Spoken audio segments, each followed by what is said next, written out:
يا أيها الذين آمنوا أوفوا بالعقود. السلام علیکم ورحمۃ اللہ وبرکاتہ۔ امید ہے آپ سب لوگ خیریت سے ہوں گے، ایمان اور تقوی کی بہترین حالتوں میں ہوں گے۔ آج انشاءاللہ ہم اپنی سورہ معاہدہ کی لاسٹ کلاس کا آغاز کرتے ہیں ایک چھوٹی سی دعا سے، جو ہے اللہم اجعلنا مفلحین، یا اللہ ہمیں کامیاب لوگوں میں سے بنا دے۔ اور جیسے ہم نے حدیث میں پڑھا کہ کامیاب کون ہے، کہ جس کو جنت میں داخل کر دیا گیا اور آگ سے بچا لیا گیا، وہ کامیاب ہے۔ تو اللہ تعالیٰ ہمیں دنیا اور آخرت کی کامیابی عطا فرمائے۔ اپنی اس کتاب کے علم کی برکت سے اللہ تعالیٰ ہمیں جنت الفردوس میں جگہ عطا فرمائے، ہمیں جہنم کی آگ سے بچائے، اور تمام زندگی ہمیں اپنی کتاب کا علم سیکھنے سکھانے کی توفیق عطا فرمائے۔ تو انشاءاللہ آج ہم اپنے سورہ مائدہ کی لاسٹ آیات کا آغاز کرتے ہیں۔ اعوذ باللہ من الشیطان الرجیم، بسم اللہ الرحمن الرحیم۔ رب اشرح لی صدری ویسر لی امری واحلل عقدۃ من لسانی یفقہوا قولی، ربی زدنی علما، اللہم فقہنا فی الدین۔ سب سے پہلے ٹرانسلیشن دیکھ لیتے ہیں۔ وَإِذْ قَالَ اللَّهُ، اور جب اللہ تعالیٰ فرمائے گا، یا عیسیٰ ابن مریم، اے عیسیٰ ابن مریم، اَأَنْتَ قُلْتَ، کیا تو نے کہا تھا، للناسی لوگوں سے، اتخذونی و امی الہین، کہ مجھے اور میری ماں کو معبود بنا لو، من دون اللہ، اللہ کے علاوہ۔ قال سبحانک، تو وہ کہیں گے کہ آپ پاک ہیں، ما یکون لی، یہ میرا کام نہ تھا، ان اقولا، کہ میں کہوں، ما لیس لی بحق، ایسی بات جس کا مجھے کوئی حق ہی نہیں تھا۔ ان کنت قلتہ، اگر میں نے ایسا کہا ہوتا، فقد علمتا، تو یقیناً آپ کے علم میں ہوتا۔ تعلم ما فی نفسی، آپ جانتے ہیں جو میرے نفس میں ہے، ولا اعلم ما فی نفسک، اور میں وہ نہیں جانتا جو آپ کے نفس میں ہے۔ انک انت علام الغیوب، بے شک آپ ہی پوشیدہ باتوں کو خوب جاننے والے ہیں۔ تو یہاں ہم جیسا کہ پہلے بھی کل سے پڑھ رہے ہیں ہم، کہ اللہ تعالیٰ اور حضرت عیسیٰ علیہ السلام کے درمیان میدان حشر میں جو گفتگو ہوگی، یہاں پر وہی ابھی کنٹینیو ہے۔ یہاں پر فرمایا جا رہا ہے کہ حضرت عیسیٰ علیہ السلام سے اللہ تعالیٰ یہ پوچھیں گے کہ، یعنی جن لوگوں نے جرم کیا تھا ان سے نہیں پوچھا جائے گا، جن لوگوں نے حضرت عیسیٰ علیہ السلام کو، ان کی والدہ کو الہ بنایا، ان سے نہیں پوچھا جائے گا، بلکہ حضرت عیسیٰ علیہ السلام سے پوچھا جائے گا کہ لوگوں نے کیا کہا تھا یا کیا کیا تھا، تم نے لوگوں سے کیا کہا تھا۔ تو اس سے ایک چیز اللہ تعالیٰ کی ناراضگی بھی واضح ہو رہی ہے کہ ان شرک کرنے والے لوگوں سے اللہ تعالیٰ اتنے زیادہ ناراض ہوں گے کہ ان سے کلام کرنا بھی پسند نہیں کریں گے۔ اور پھر ان کے پیغمبر سے کیا پوچھا جائے گا کہ کیا تم نے لوگوں سے کہا تھا کہ مجھے الہ بنا لو۔ الہین کہتے ہیں دو الہ، یعنی حضرت عیسیٰ علیہ السلام اور ان کی والدہ۔ تو اللہ تعالیٰ فرمائیں گے کہ کیا تم نے لوگوں سے کہا تھا، تو وہ کیا کہیں گے کہ مجھے تو یہ زیب ہی نہیں دیتا، یعنی کہ میں ایسی بات کروں جس کا مجھے حق ہی نہیں ہے۔ یعنی اللہ تعالیٰ ایک سوال کے اندر ایک اعتراض بھی ہے کہ ایسا کیوں ہوا، اس کی وجہ کیا ہے، حالانکہ اللہ تعالیٰ علام الغیوب ہے، اللہ تعالیٰ ہر چیز کو بہتر جاننے والے ہیں۔ لیکن ان عیسائی لوگوں کو نادم کرنے کے لیے ان کے سامنے حضرت عیسیٰ علیہ السلام سے سوال کیا جائے گا، یہ ثابت کرنے کے لیے کہ وہ بھی اللہ تعالیٰ کے بندے ہیں، اللہ تعالیٰ کے آگے ایک عاجز بندے ہیں جن سے اللہ تعالیٰ سوال کر سکتے ہیں۔ تو پھر یہاں پر سیدنا عیسیٰ علیہ السلام سے ایک انفرادی گواہی لی جائے گی، اور یہاں پر ان کے جواب پر غور کریں کہ کتنے وہ، یعنی انہوں نے یہ نہیں کہا کہ یہ میں نے ایسا نہیں کیا تھا، بلکہ سب سے پہلے انہوں نے کیا کہا، اللہ تعالیٰ کی پاکی بیان کی، سبحانہ کا، یعنی تو پاک ہے۔ کیونکہ یہ ادب کس بات کا تقاضا کرتا ہے کہ اللہ تعالیٰ کی پاکی بیان کی جائے، اللہ تعالیٰ کے آگے ایک خاص یعنی احترام سے مخاطب ہوا جائے۔ اور جو پیغمبر ہوتے ہیں نا، وہ ویسے بھی اللہ تعالیٰ کے چنے ہوئے بندے ہوتے ہیں، لوگوں کے لیے اعلیٰ اخلاق کے نمونے ہوتے ہیں۔ تو یہاں پر حضرت عیسیٰ علیہ السلام نے کیسے اللہ تعالیٰ سے کلام کا آغاز کیا کہ آپ پاک ہیں۔ سب سے پہلے انہوں نے اللہ تعالیٰ کی پاکی بیان کی، کس چیز سے پاک ہیں، ہر عیب سے، ہر نقص سے پاک ہیں، اور ان تمام باتوں سے پاک ہیں کہ جو لوگ آپ کے بارے میں جو کہتے ہیں یا جو مجھے الہ بناتے ہیں۔ یعنی کوئی بھی ایسی بات اللہ تعالیٰ کے بارے میں کہنا جائز نہیں کہ جو اس کی شان کے خلاف ہے، جس کے وہ لائق نہیں، یعنی اللہ تعالیٰ کے ساتھ کسی کو شریک بنانا جائز نہیں ہے۔ اور جو الہ ہونے کا حق ہے وہ صرف اللہ تعالیٰ کو ہے، حضرت عیسیٰ علیہ السلام کو بھی نہیں۔ وہ یہاں اس بات کو تسلیم کر رہے ہیں، وہ یہ فرما رہے ہیں کہ یہ تو میرا حق ہی نہیں تھا کہ میں الہ بن جاؤں، لیس لی بحق، میرا حق ہی نہیں تھا کہ میں الہ بن جاؤں، یہ تو تیرا حق ہے۔ اور پھر آگے کیا فرما رہے ہیں کہ تو میرے دل کا حال جانتا ہے لیکن میں تیرے دل کا حال نہیں جانتا۔ اس سے مراد کیا ہے کہ یعنی جو الہ ہوتا ہے، جو خالق ہوتا ہے، وہ اپنی مخلوق کا حال جانتا ہے، اس کی تمام پوشیدہ اور ظاہر تمام اعمال کو جانتا ہے، لیکن مخلوق خالق کے بارے میں صرف اتنا ہی جانتی ہے جتنا اللہ تعالیٰ نے خود اس کو بتایا۔ اس کے علاوہ اللہ تعالیٰ کے بارے میں نہ تو کوئی بات کہنا جائز ہے، نہ ہی اس کی شان کے خلاف کوئی بھی کلمہ کہنا جائز ہے۔ تو یہاں پر حضرت عیسیٰ علیہ السلام فرما رہے ہیں کہ دلوں کے حال جاننے کا کوئی دعویٰ نہیں میں کرتا، یعنی میں صرف اتنا ہی جانتا ہوں کہ جتنا آپ نے مجھے بتایا۔ اور پھر یہ ہے کہ عیسیٰ علیہ السلام اعتراف بھی کر رہے ہیں، کیا اعتراف کر رہے ہیں کہ انا کا انتا علام الغیوب، غیب کو جاننے والا جو ہے وہ تو ہی ہے۔ اور پھر یہاں پر یہ ہے کہ یعنی اللہ تعالیٰ کی جو مخلوق ہے نا، وہ اللہ تعالیٰ کی ایک محتاج ہے، اللہ تعالیٰ جو ہے وہ مخلوق کے محتاج نہیں ہے۔ اور پھر یہ ہے کہ اس سے ہمیں یہ بھی پتہ چلتا ہے کہ کوئی مخلوق، کوئی انسان دوسرے کے دل کو جاننے کا دعویٰ نہیں کر سکتا، نہ اس کی نیت کو جاننے کا دعویٰ کر سکتا ہے۔ اور ایسا دعویٰ کرنا جو ہے وہ شرک میں بھی آ جاتا ہے، یعنی جیسے اگر کسی کے بارے میں کہا جاتا ہے نا کہ میں اس کی نیت کو جانتا ہوں، یا پھر یہ کہ کسی کے ایمان کے بارے میں دعویٰ کرنا، تقویٰ کے بارے میں دعویٰ کرنا، یا ہمیں پتہ ہے کہ اللہ سے کتنا ڈرتا ہے، اس طرح کی باتیں کرنا جو ہے نا یہ شرک میں آ جاتا ہے، کیونکہ صرف اللہ تعالیٰ کی ذات ایسی ہے کہ جو مخلوق کے دلوں کو جاننے والی ہے۔ اور پھر یہاں پر یعنی یہ بھی کہا گیا کہ آپ نے بلا شبہ آپ ہی پوشیدہ باتوں کو جاننے والے ہیں، یہ اللہ تعالیٰ کی طرف نہایت کمال ادب کا مظاہرہ ہے۔ اور پھر یہ ہے کہ اس سے ہمیں یہ بھی پتہ چلتا ہے کہ جیسے ایک نا جو قرآن ہے، سبحان اللہ، ایک ایسا لینز ہے کہ جو ہمارے سوچنے کے زاویے کو بھی ٹھیک کرتا ہے۔ اس سے ہمیں یہ بھی پتہ چلتا ہے کہ جو انسان دنیا سے چلا جاتا ہے پھر وہ کسی چیز کو ایسے نہیں جانتا، کوئی انسان دوسرے کے حالات نہیں جانتا۔ اور پھر یہ ہے کہ یعنی اللہ تعالیٰ نے یہ بھی حضرت عیسیٰ علیہ السلام فرما رہے ہیں کہ تعلم ما فی نفسک ولا اعلم ما فی نفسک، یعنی عیسیٰ علیہ السلام کی زبان سے کہلوایا جا رہا ہے تاکہ جو ان کے پیروکار جو اس وقت وہاں پر موجود ہیں، جنہوں نے ان کو الہ بنایا، وہ خود ان کی زبان سے ان کی عاجزی کا اعتراف دیکھ لیں، ان کی بندگی کا اعتراف دیکھ لیں۔ اور پھر حضرت عیسیٰ علیہ السلام آگے کیا فرما رہے ہیں کہ ما قلت لهم الا ما امرتنی به، کہ میں نے ان سے اس کے سوا کوئی بات نہیں کی جس کا تو نے مجھے حکم دیا تھا، ان اعبد اللہ، اور وہ بات کیا تھی کہ اللہ کی عبادت کرو، ربی جو میرا رب بھی ہے، و ربکم اور تمہارا رب بھی ہے۔ یہ بات حضرت عیسیٰ علیہ السلام نے ان سے کہی تھی۔ وَكُنْتُ عَلَيْهِمْ شَهِيدًا مَا دُمْتُ فِيهِمْ، اور میں اس پر گواہ تھا جب تک میں ان میں موجود تھا۔ فَلَمَّا تَوَفَّيْتَنِي كُنْتَ أَنْتَ الرَّقِيبَ عَلَيْهِمْ، فَلَمَّا تَوَفَّيْتَنِي، پھر جب تو نے مجھے اٹھا لیا تو تو ہی ان پر نگران تھا۔ وَأَنْتَ عَلَى كُلِّ شَيْءٍ شَهِيدٌ، اور تو ہر چیز کی پوری خبر رکھنے والا ہے، یہ ہر چیز پر گواہ ہے۔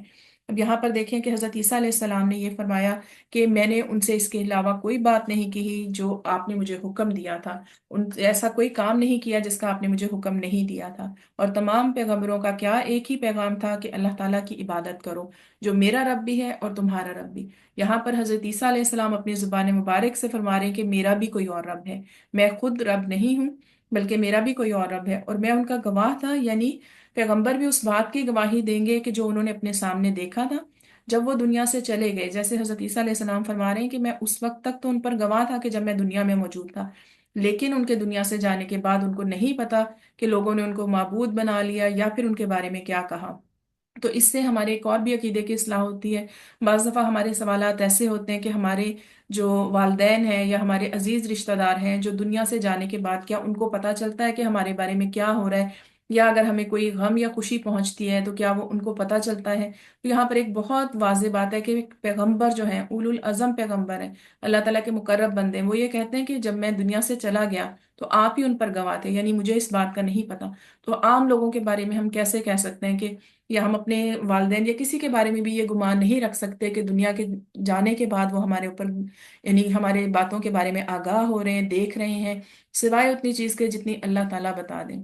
کیونکہ جیسے ہمیں احادیث سے پتہ چلتا ہے کہ اولاد کے نیک اعمال کا اجر جو ہے وہ بھی والدین کو پہنچتا ہے، اولاد کے کیے گئے صدقے کا اجر بھی پہنچتا ہے، لیکن پہنچانے والی ذات کون سی؟ اللہ تعالیٰ کی۔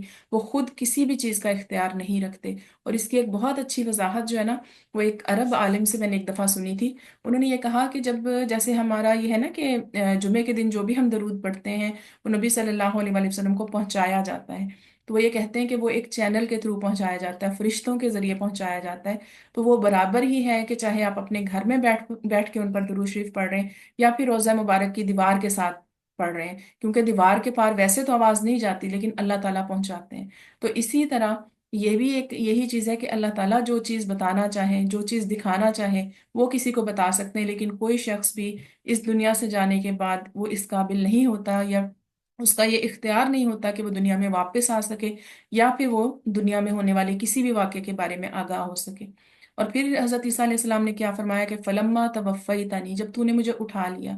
توفیتنی جیسے فوت ہونا کہا جاتا ہے، تو اس سے بہت سے لوگوں نے یہ بھی مطلب نکالا کہ ان کو جو ہے نا وہ نعوذ باللہ سولی دے دی گئی ہے، وہ وفات پا گئے، جبکہ حضرت عیسیٰ علیہ السلام کے بارے میں قرآن کا واضح ایک موقف ہے۔ قرآن میں کہا گیا کہ وما صلبوہ وما قتلوہ یقینا، یقیناً انہوں نے اسے سولی بھی نہیں دی گئی اور نہ ہی اسے قتل کیا۔ اور ہمیں حدیث سے بھی پتہ چلتا ہے کہ حضرت عیسیٰ علیہ السلام اس دنیا میں واپس آئیں گے، تو جو فوت ہو گیا وہ تو اس دنیا میں واپس نہیں آئے گا۔ کسی اور نبی، کسی اور رسول، کسی مخلوق کے بارے میں نہیں کہا گیا کہ وہ دنیا میں واپس آئے گی، کیونکہ فوت ہونے کے بعد انسان اس دنیا میں واپس نہیں آ سکتا۔ لیکن حضرت عیسیٰ علیہ السلام آئیں گے، اور اس کا یہی ثبوت ہے، یعنی کہ ان کو اٹھا لیا گیا۔ اللہ تعالیٰ نے فرمایا کہ بل رفعہ اللہ الیہ، اللہ تعالیٰ نے اس کو اپنی طرف اٹھا لیا۔ تو یہاں پر توفیتنی کا مطلب ہم لیں گے کہ اٹھا لیا، یا پھر یہ کہ ان کو قبض کر لیا جس طرح کہا جاتا ہے۔ اور بعض لوگ یہ کہتے ہیں کہ حضرت عیسیٰ علیہ السلام کو سلا دیا گیا تھا پھر انہیں اٹھایا گیا، کیونکہ یعنی لیکن جب ہم نبی صلی اللہ علیہ وسلم کے معراج کے واقعے میں پڑھتے ہیں، تو آپ صلی اللہ علیہ وسلم نیند کی حالت میں نہیں بلکہ جاگتی حالت میں جسم اور روح کے ساتھ گئے تھے۔ تو اللہ تعالیٰ کے لیے کوئی بھی چیز مشکل نہیں، اپنے پیغمبر کو نیند کے بغیر بھی، بغیر نیند کے، بغیر سلائے، جسم اور روح کے ساتھ آسمانوں پر اٹھا لے، تو اللہ تعالیٰ کے لیے کچھ بھی مشکل نہیں ہے۔ تو یہاں پر حضرت عیسیٰ علیہ السلام فرما رہے ہیں کہ جب تو نے مجھے اٹھا لیا، کنتا انت الرقیب علیہم، تو آپ ہی ان پر گواہ تھے۔ یعنی پیغمبر جب جاتے ہیں، یا پھر جب حضرت عیسیٰ علیہ السلام واپس آئیں گے، تو ان کو اس چیز کا علم نہیں ہوگا کہ ان کے جانے کے بعد لوگوں نے ان کو خدا بنا لیا تھا، پیچھے لوگوں نے کیا کیا۔ اور وہ یہ کہہ رہے ہیں کہ انت علی کل شیء شہید، آپ ہی ہر چیز پر یعنی گواہ ہیں۔ میرے جانے کے بعد جو کچھ لوگوں نے اعمال کیے، آپ غیب اور حاضر ہر ایک کو جاننے والے ہیں۔ اور یہ ایک طرح سے بہت سخت جملہ بھی ہے کہ اللہ تعالیٰ ہر چیز پر گواہ ہے، اپنے علم کے ساتھ ہر جگہ حاضر ہے۔ یعنی ہم جو بھی کام کر رہے ہیں، چاہے وہ لوگوں کے سامنے ہو یا دوسروں کی نظروں سے اوجھل ہو، اللہ تعالیٰ ہر چیز پر گواہ ہے۔ اور پھر یہاں پر حضرت عیسیٰ علیہ السلام بھی اس چیز کا اعتراف کر رہے ہیں کہ آپ ہی علام الغیوب ہیں، غیب کے جاننے والے ہیں، ہر چیز پر گواہ ہیں۔ اور اگلی آیت ہے ان تعذبہم، اگر تو انہیں سزا دے، فإنہم عبادک، تو وہ تیرے ہی بندے ہیں، وإن تغفر لہم، اور اگر تو انہیں معاف کر دے، فإنک انت العزیز الحکیم، تو بہت زبردست حکمت والا ہے۔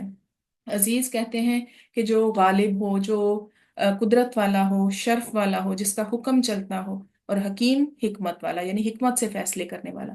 تو یہاں پر حضرت عیسیٰ علیہ السلام کا خاص طور پر ذکر ہے، لیکن تمام پیغمبر یہی کہیں گے کہ اللہ تعالیٰ تیرا اختیار ہے، میرا اختیار نہیں ہے۔ یعنی اختیار کیا ہے کہ بندوں کی جزا اور سزا کا فیصلہ کرنے والی صرف اللہ تعالیٰ کی ذات ہے۔ تو یہاں سے ہمارے شفاعت کا جو عقیدہ ہے اس کی بھی اصلاح ہوتی ہے، کہ جیسے کہا جاتا ہے نا، یعنی ہم لوگوں میں یہ ایک عام طور پر یہ کانسیپٹ ہے کہ نبی صلی اللہ علیہ وسلم کی امت ہیں تو آپ شفاعت کریں گے، نو ڈاؤٹ کہ آپ شفاعت کریں گے، لیکن اللہ تعالیٰ کے اذن سے، کیونکہ تمام پیغمبر یہی کہیں گے کہ اللہ تعالیٰ آپ کے بندے ہیں، آپ کی مخلوق ہے، آپ کا اختیار ہے۔ اور شفاعت کرنے کے بعد بھی فیصلہ کس کا ہوگا؟ اللہ تعالیٰ کا ہوگا، کیونکہ یہاں پر اللہ تعالیٰ نے اپنی صفت العزیز یہاں پر متعارف کروائی کہ العزیز کیا ہے؟ کہ جس کا غلبہ ہے، جس کا فیصلہ ہے، جس کو کوئی اس کے فیصلے سے روک نہیں سکتا۔ پیغمبروں کو اذن دیا جائے گا، ان کو اجازت دی جائے گی سفارش کی، لیکن ان کی سفارش قبول کرنے یا نہ کرنے کا اختیار بھی اللہ تعالیٰ کے پاس ہی ہے۔ اور حکیم ہے، حکمت سے فیصلہ کرنے والا ہے، یعنی اللہ تعالیٰ کا کوئی فیصلہ حکمت سے خالی نہیں ہے، چاہے وہ اس دنیا میں ہمارے اوپر امپلیمنٹ ہو رہا ہے یا آخرت میں کسی کو اگر جنت یا جہنم میں بھیجنے کا فیصلہ ہوگا تو وہ بھی حکمت پر ہوگا، عدل پر مبنی ہوگا، وہ ظلم پر مبنی فیصلہ نہیں ہوگا۔ اور پھر یہاں سے ہمیں یہ بھی پتہ چلتا ہے کہ حضرت عیسیٰ علیہ السلام اپنی ایک طرح سے عاجزی کا اظہار کریں گے کہ میرے پاس کوئی اختیار نہیں ہے، الہ آپ ہیں، اور لوگوں کو سزا یا جزا دینے کا فیصلہ جو ہے وہ بھی آپ ہی کا ہے۔ اور یہ ایک ایسی آیت ہے کہ نبی صلی اللہ علیہ وسلم نے جب اس آیت کو تلاوت فرمایا نا، تو آپ صلی اللہ علیہ وسلم اتنا زاروں کے تار روئے۔ کیا آیت تھی؟ کہ اگر تو ان کو سزا دے تو یہ تیرے بندے ہیں۔ آپ صلی اللہ علیہ وسلم اتنا زیادہ روئے کہ اللہ تعالیٰ نے حضرت جبریل علیہ السلام کو بھیجا۔ آپ صلی اللہ علیہ وسلم فرما رہے تھے اللہم امتی اللہم امتی، یعنی امت کے لیے دعا کر رہے تھے۔ تو حضرت جبریل علیہ السلام نے آپ کے فرمایا کہ اللہ تعالیٰ آپ کی امت کے ساتھ ایسی رحمت کا سلوک کریں گے جس سے آپ خوش ہو جائیں گے، یعنی جو واقعی آپ صلی اللہ علیہ وسلم کے پیروکار ہوں گے، آپ کی سنت پر عمل کرنے والے ہوں گے، تو اللہ تعالیٰ ضرور ان کے ساتھ رحمت کا سلوک کریں گے۔ اور ایک دفعہ تہجد میں آپ صلی اللہ علیہ وسلم اس آیت پر رک گئے اور اس کو اتنا زیادہ دہراتے رہے، کیونکہ یہ بہت سخت آیات میں سے ہے۔ الفاظ دیکھیں نا کہ اگر تو ان کو سزا دے تو یہ تیرے بندے ہیں، اور اگر معاف فرما دے پھر بھی تو ہی حکمت والا ہے۔ یعنی عذاب اگر دینے پہ اللہ تعالیٰ فیصلہ کر لیں تو کوئی شخص کوئی چیز انسان کو جو ہے وہ نہیں کر سکتی، یعنی اس کو سزا سے نہیں بچا سکتی۔ تو یہاں پر یہی بتایا گیا، اور پھر وَإِن تَغْفِرْ لَهُمْ فَإِنَّكَ أَنْتَ الْعَزِيزُ الْحَكِيمُ، اور اگر تو ان کو معاف فرما دے تو تو بہت زبردست ہے، حکمت والا ہے۔ تو پھر آگے اللہ تعالیٰ کا کیا جواب ہے، بہت ہی خوبصورت جواب ہے۔ قال اللہ ھذا یوم، اللہ تعالیٰ فرمائیں گے کہ ھذا یوم، یہ وہ دن ہے، ینفع الصادقین صدقہم، جس دن سچوں کو ان کا سچ فائدہ دے گا۔ اور کیا فائدہ ہوگا، کیا بدلہ ہوگا، لہم جنات تجری، ان کے لیے جنتیں ہوں گی، تجری من تحتها الانہار، جن کے نیچے نہریں بہتی ہوں گی، خالدین فیہا ابدا، وہ ہمیشہ ہمیشہ اس میں رہیں گے۔ رضی اللہ عنہم ورضوا عنہ، اللہ تعالیٰ ان سے راضی ہوا اور وہ اللہ تعالیٰ سے راضی ہوئے۔ ذالک الفوز العظیم، یہ بہت بڑی کامیابی ہے۔ آج ہم نے شروع میں ایک دعا پڑھی نا کہ اللہ تعالیٰ ہمیں کامیاب لوگوں میں سے کر دیں، تو یہ ہے کامیابی۔ تو اس دن کیا ہوگا کہ اللہ تعالیٰ فرمائیں گے کہ اس دن سچوں کو ان کا سچ فائدہ دے گا۔ اور سچائی کیا ہے، یعنی ہر طرح کی سچائی، ایک قول کی سچائی، انسان کے عمل کی سچائی، انسان کے عقیدے کی سچائی۔ اور قول کی سچائی کیا ہے کہ انسان جو سوچے، دل میں سوچے، جو اس کی نیت ہو وہی زبان سے کہے، کیونکہ اگر سوچنا کچھ اور زبان سے کچھ اور کہنا تو یہ منافقت کی علامت ہے۔ قول کی سچائی کیا ہے کہ آپ زبان سے بھی وہی کہیں جو دل میں سوچتے ہیں، اور عمل کی سچائی کیا ہے کہ کریں بھی وہی کہ جو زبان سے کہتے ہیں، اور عقیدے کی سچائی کیا ہے کہ اللہ تعالیٰ کی وحدانیت کی گواہی دینا۔ اس کائنات کی سب سے بڑی سچائی کیا ہے کہ اللہ تعالیٰ کے وجود کو تسلیم کرنا، اللہ تعالیٰ کو ایک ماننا اور اس پر ایمان بھی لانا۔ تو یہی سچائی جو ہے وہ قیامت کے دن فائدہ دے گی۔ جیسے ایک حدیث سے ہمیں پتہ چلتا ہے، نبی صلی اللہ علیہ وآلہ وسلم نے فرمایا کہ سچائی نیکی کی طرف لے جاتی ہے اور نیکی جنت میں لے جائے گی، اور جھوٹ جو ہے وہ برائی کی طرف لے جاتا ہے اور برائی جہنم میں لے کے جانے والی ہے۔ تو یہاں پر اللہ تعالیٰ نے فرمایا کہ جنت ایک بھی نہیں، جنات تجری، جنت کے 100 درجے ہیں، اور پھر یہ کہ ان کے لیے جنتیں ہیں۔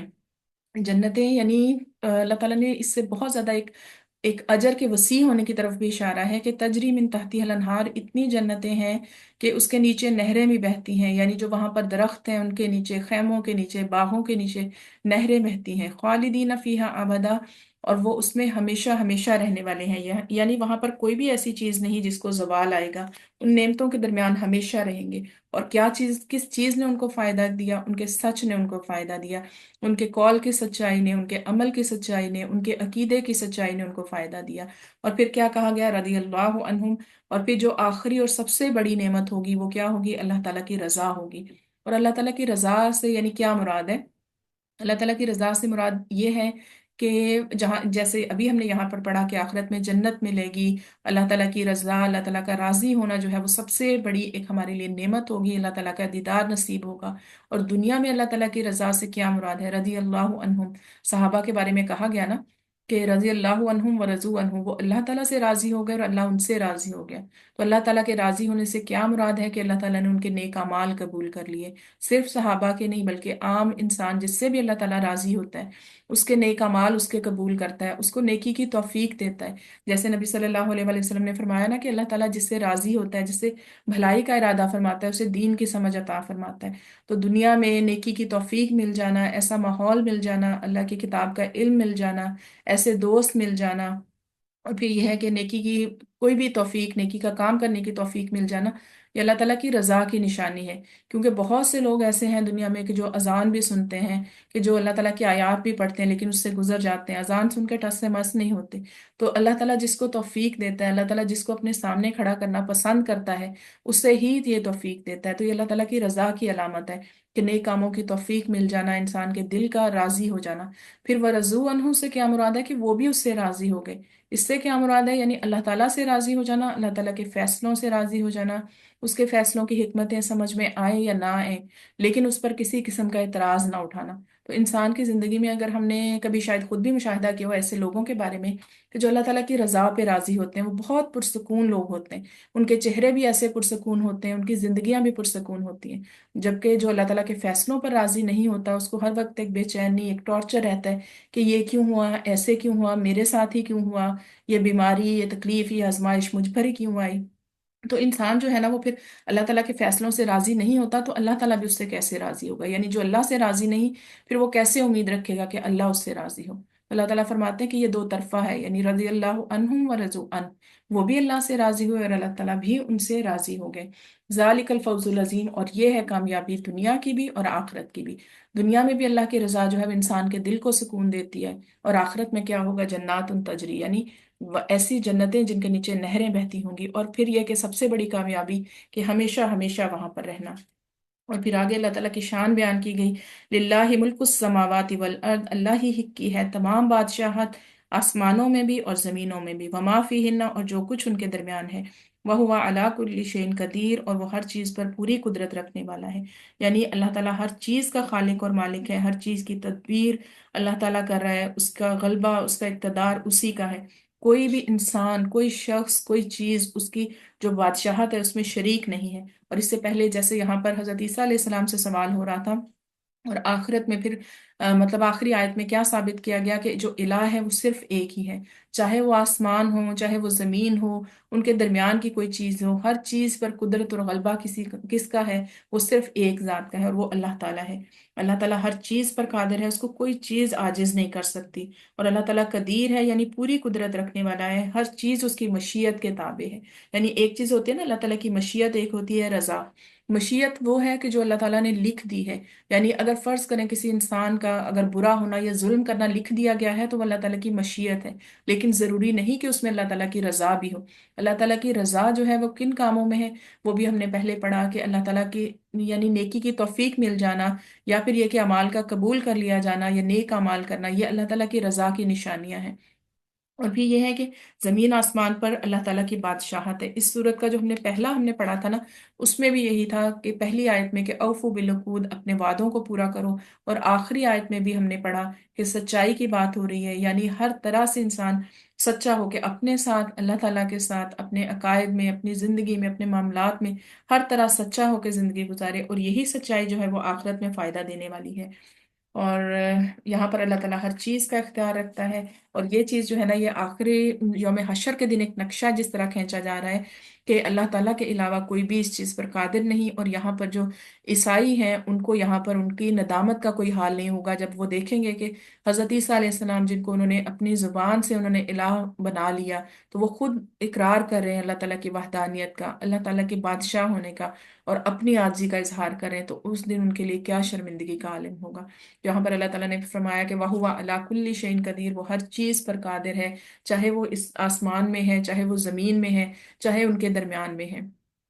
تو الحمدللہ یہاں پر ہماری سورۃ المائدہ کمپلیٹ ہو گئی، اور اللہ تعالیٰ جو بھی اس میں کوئی کمی، کوتاہی، کوئی غلطی ہو گئی بیان کرنے میں، اللہ تعالیٰ اس کو معاف فرمائے، اور اللہ تعالیٰ ہم سب کو اس کی توفیق عطا فرمائیں کہ ہم دوبارہ دوبارہ اس سورت کو پڑھیں، کیونکہ قرآن کا علم ایسا ہے کہ جو ہم یہ نہیں کہہ سکتے کہ اگر ہم نے ایک سورہ مکمل کر لی تو ہمیں اس کی پوری سمجھ آ گئی، یا ہم نے اس پہ مطلب پوری طرح سے ہم نے اس پہ گرپ ہو گئی ہماری، کیونکہ جتنی دفعہ ہم اس کو پڑھیں گے ہو سکتا ہے کہ یہی رکوع کل ہم دوبارہ پڑھیں تو اس میں سے ہمیں اتنی نئی باتیں پتہ چلیں۔ اسی طرح ایک سورہ کی تفسیر ہم ڈیفرنٹ اسکالرس کی سنتے ہیں تو ہر دفعہ ہمیں نئی بات پتہ چلتی ہے۔ تو قرآن کا علم جو ہے وہ ایک سمندر کی مانند ہے، جو بھی انسان اس میں غوطہ لگاتا ہے تو اپنی حیثیت کے مطابق کچھ موتی لے آتا ہے، لیکن اس کا یہ مطلب نہیں کہ اس نے پورے کا پورا جو ہے وہ کیپچر کر لیا۔ کوئی بھی انسان اس چیز کا دعویٰ نہیں کر سکتا کہ اللہ تعالیٰ کی آیات کو وہ پوری طرح سمجھ چکا ہے۔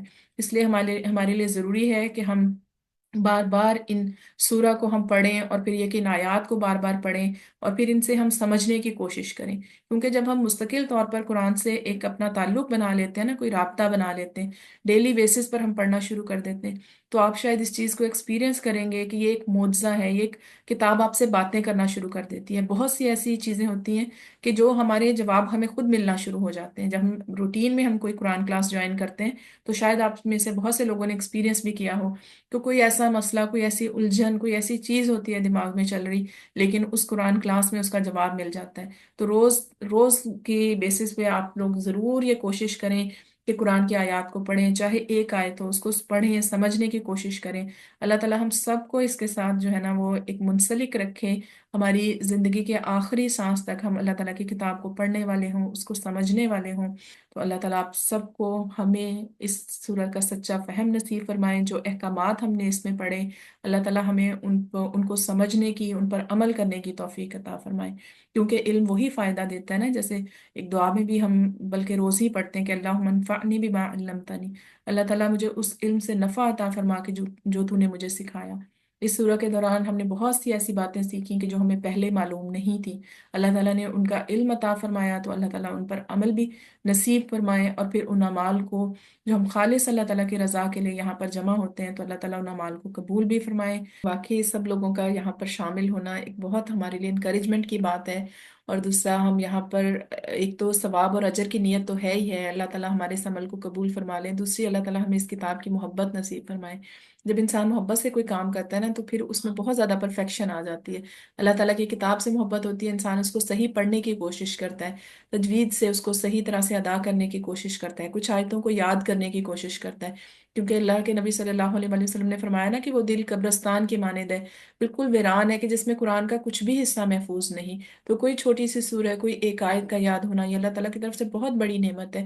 پھر قرآن کو صحیح طریقے سے پڑھنے کا اللہ تعالیٰ اگر توفیق دے دیں، یاد کرنے کی، اس کو سمجھنے کی، تو بہت سے طریقے ہیں قرآن سے جڑنے کے لیے۔ اگر ہم عربی گرامر سیکھتے ہیں تاکہ ہمیں قرآن اچھی طرح سمجھ میں آئے، تو وہ بھی ایک اجر کی بات ہے۔ تجوید سیکھتے ہیں تاکہ ہم اللہ تعالیٰ کی آیات کو بہت خوبصورت انداز میں پڑھ سکیں، جیسے نبی صلی اللہ علیہ وسلم نے تلاوت فرمائی، صحابہ پڑھتے تھے۔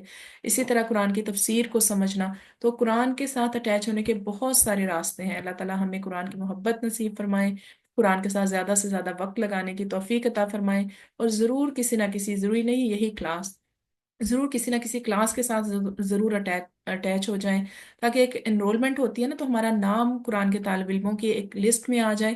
اور دوسرا، قرآن کی ایسی کوئی بھی مجلس ہوتی ہے، لوگوں سے میٹر نہیں کرتا، کم ہوں زیادہ ہوں، لیکن اللہ تعالیٰ کے فرشتے جو ہیں وہ اس مجلس کو گھیر لیتے ہیں کہ جہاں پر اللہ تعالیٰ کا ذکر کیا جا رہا ہو، اور جو علم کی جو ایک محفل ہوتی ہے کہ جس میں اللہ تعالیٰ کی آیات کو سمجھنے کی کوشش کی جا رہی ہو، بہت مبارک محفل ہوتی ہے۔ تو اللہ تعالیٰ ہم سب کو قرآن سے جڑے رہنے کی توفیق عطا فرمائے۔ بہت شکریہ، انشاءاللہ پھر نیکسٹ صورت میں اور دعا میں ملیں گے انشاءاللہ۔ سبحانک اللہم و بحمدک، نشہد لا الہ الا انت، نستغفرک و نتوب الیک۔ السلام علیکم ورحمۃ اللہ وبرکاتہ۔